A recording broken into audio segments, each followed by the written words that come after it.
You will hear part of a talk about attending a science festival. Listen carefully and answer questions 1 to 5. Now, I think nearly all of you have received confirmation of your school placements for next term, and as part of your activities, we will be asking you to take responsibility for promoting a school visit to the Norchester Science Festival. Of course, the head of science at your school will be aware of the festival and should have all the details of it, but all the heads of science at your schools will be looking to you to be the main organiser and motivator of a visit to the festival. They'll give you the documents you need. We hope that you will motivate pupils at your schools to take an interest in the festival. It runs for 3 days. There are day tickets and special 3-day tickets, and schools have the extra option of a 2-day ticket. We hope you will encourage your pupils to visit it on 1 or 2 days. But most important of all, we hope you will use the festival to generate a lively interest in science that will last all year round and provide the school with a lasting benefit. This will, with luck, lead to improved examination results in science subjects. And let's not forget, we hope your pupils will have a lot of fun too. Needless to say, your performance in achieving these aims will count towards your final exam grade at the end of the year. Now, let me just say a few words on why a science festival. Science is part of our everyday world in a way that is different now from before. Of course, we are used to having the benefit of scientific inventions. We are used to the aeroplane, the motor car, the space rocket, and so on. But now we live in a truly scientific age, which means one where inventions and improvements are matters of routine rather than occasional and unusual events. We have become a really scientific society. Yet we find that we are failing to interest and enthuse the young in this. Fewer young people are choosing to study science at school after the age of 16, and even fewer at university. As a result, we have fewer teachers coming into schools to teach science. And many science teachers are not teaching their specialism. For example, I know of several cases where maths is being taught by biologists and chemistry is being taught by physicists. We urgently need another 3,000 science teachers in England at least. That's why we look to you, the science teachers who are starting off your careers, to inject enthusiasm and wonder into the study of science, and we hope the Norchester Festival will help you to do this.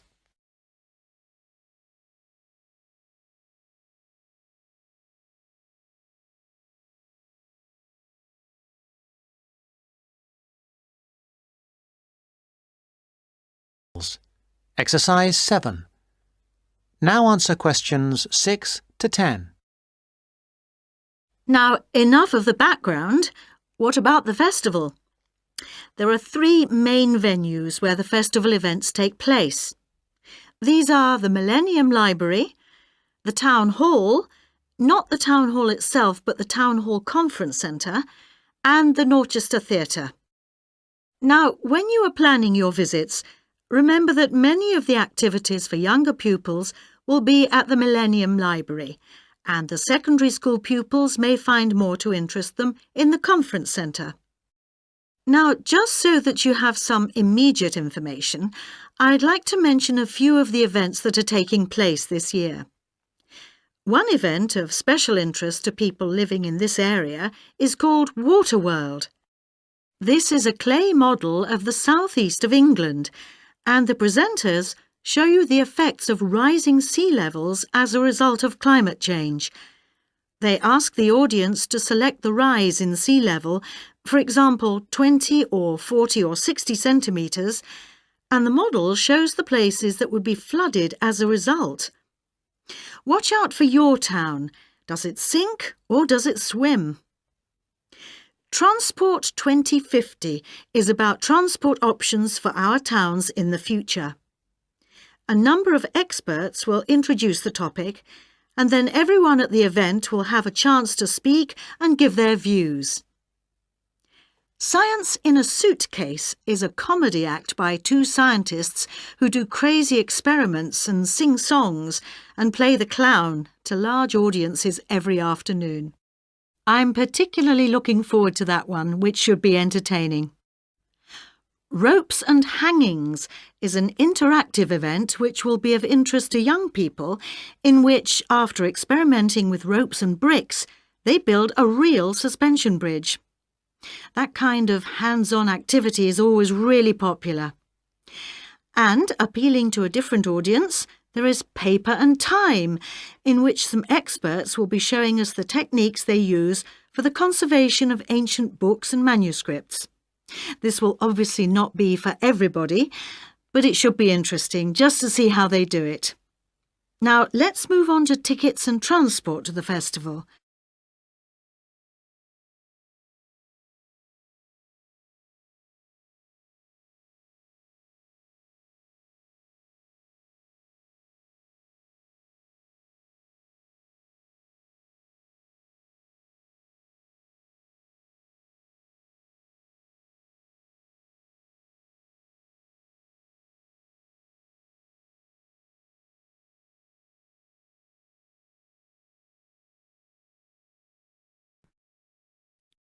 You will hear two people discussing an extramural course.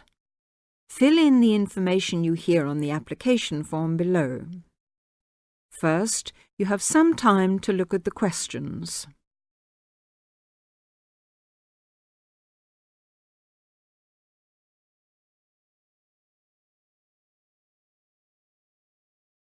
Now, here is the conversation.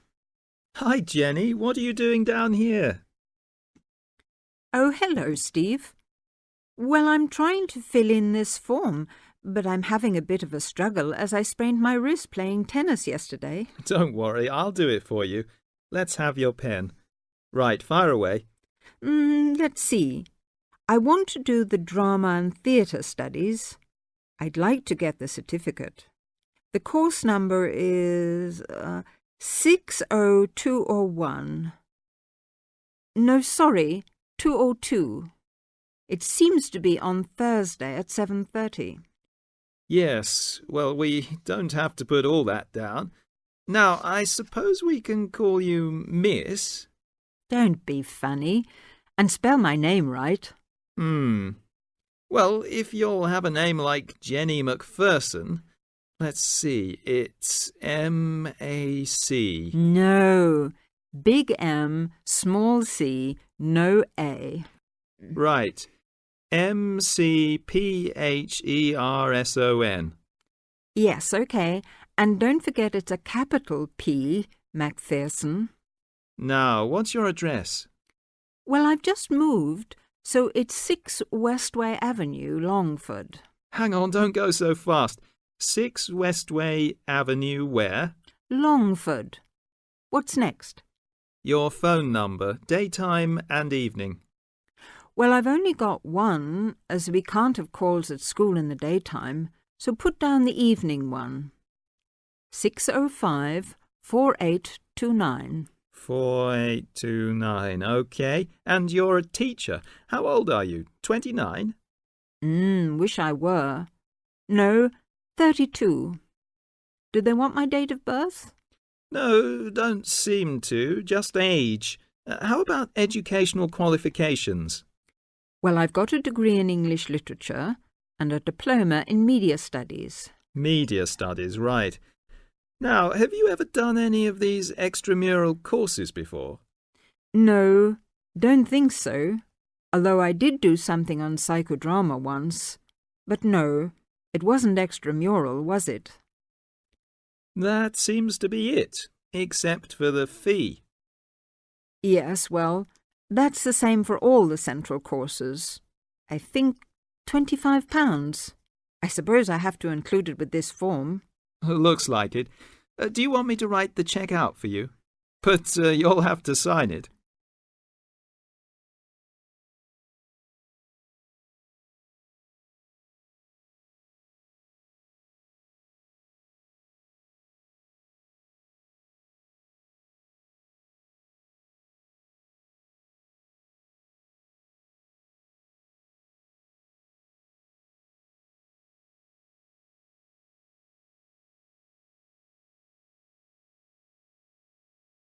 Now turn to Section 3 on page 6 of your listening booklet. Section 3. You will hear two students, called Richard and Shirley, discussing the information they have collected so far for a group project. First, you will have half a minute to look at questions 21 to 30.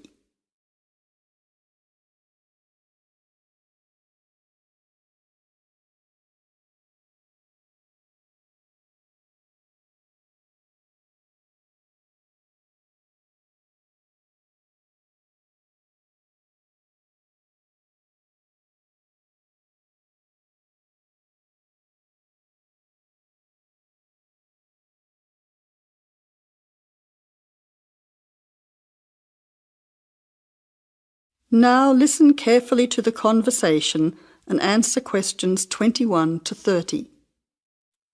Hi Shirley, glad you could meet me at the weekend to talk about the research we have to do on energy. Yes, Richard. I think it's important that we stay focused on the specific area of our research, energy consumption. Did you know that the demand for electricity is growing faster than coal, oil and gas can supply it? Yes, indeed. Coal and oil, which I discovered are also known as fossil fuels, could have disastrous effects on world climate. My research supports you. I also found out that the weather could be affected by global warming. However, a range of fuels are used around the world. Did you know that the most common fuels are the fossil fuels, with oil accounting for almost half at 45%? Coal and natural gas are equal next at 20%, with nuclear power being the lowest at 7%. Other sources of energy are also near the bottom at 8%. Before the final part of the conversation, you now have 20 seconds to look at questions 27 to 30.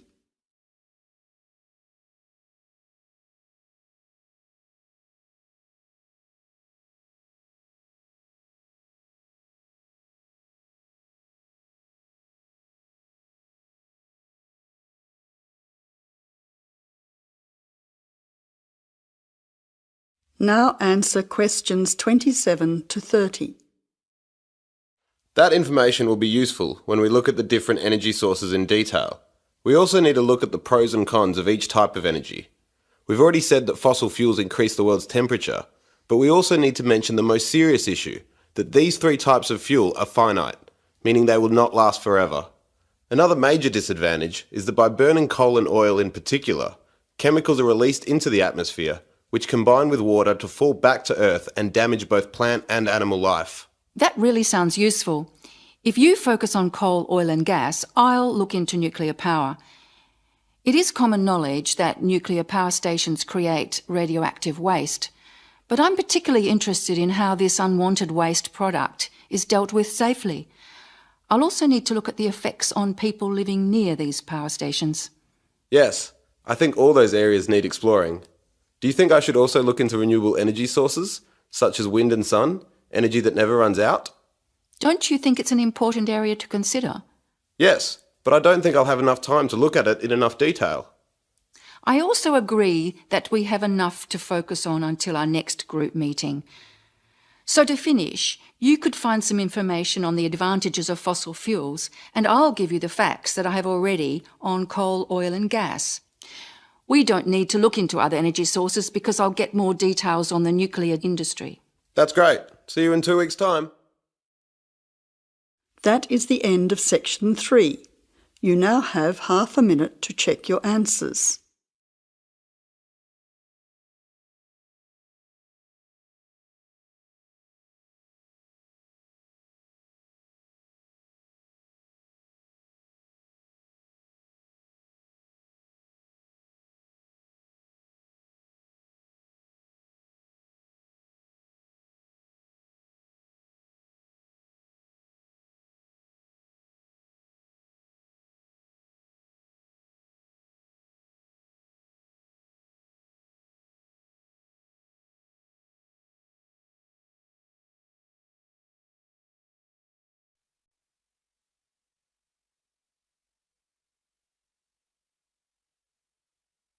Now turn to Section 4. Section 4. You will hear a presentation given by a sports science student on her project on left and right-handedness in sport. First, you have some time to look at questions 31 to 40.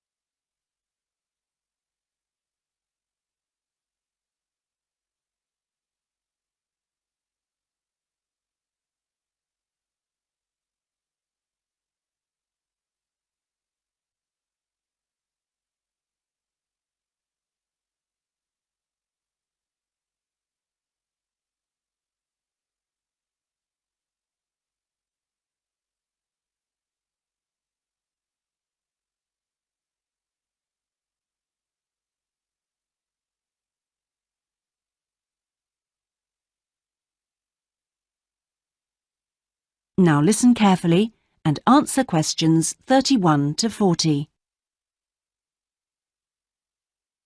My topic is handedness, whether in different sports it is better to be left or right-sided, or whether a more balanced approach is more successful. I'm left-handed myself, and I actually didn't see any relevance to my own life when I happened to start reading an article by a sports psychologist called Peter Matthews.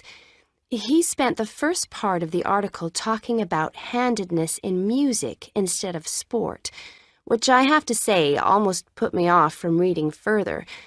But what I soon became struck by was the sheer volume of both observation and investigation he had done in many different sports, and I felt persuaded that what he had to say would be of real interest.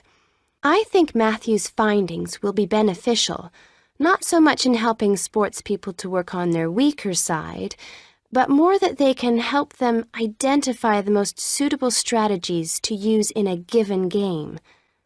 Although most trainers know how important handedness is, at present they are rather reluctant to make use of the insights scientists like Matthews can give, which I think is rather short-sighted, because focusing on individual flexibility is only part of the story. Anyway, back to the article. Matthews found a German study which looked at what he called mixed-handedness, that is, the capacity to use both left and right hands equally. It looked at mixed-handedness in 40 musicians on a variety of instruments. Researchers examined a number of variables. For example, type of instrument played, regularity of practice undertaken, and length of time playing instrument, and found the following. Keyboard players had high levels of mixed-handedness, whereas string players like cellists and violinists strongly favored one hand. Also, those who started younger were more mixed-handed. Matthews also reports studies of handedness in apes. Apes get a large proportion of fishing ants from anthills. The studies show that apes, like humans, show handedness, though for them right and left-handedness is about equal, whereas about 85% of humans are right-handed. Studies showed that apes consistently using the same hand fished out 30% more ants than those varying between the two.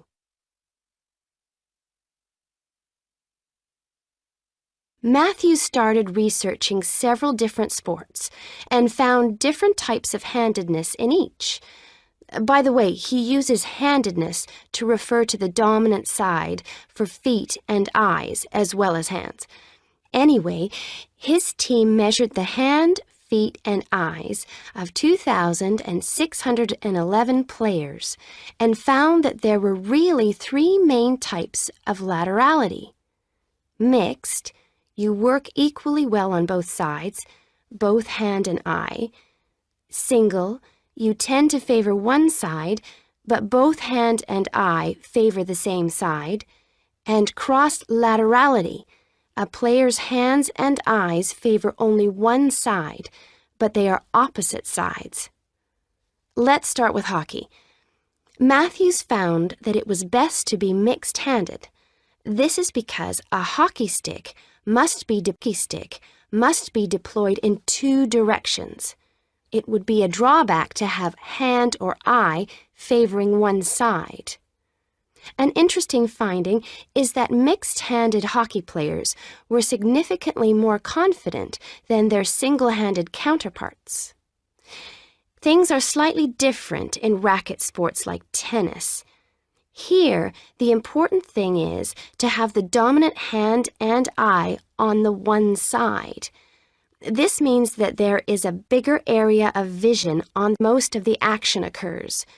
If a player is cross-lateral, the racket is invisible from the dominant eye for much of the swing. It means that they can only make corrections much later, and often the damage has been done by then. And moving to a rather different type of sport, which involves large but precise movements, gymnastics. It's been found that cross-hand-eye favoring is best.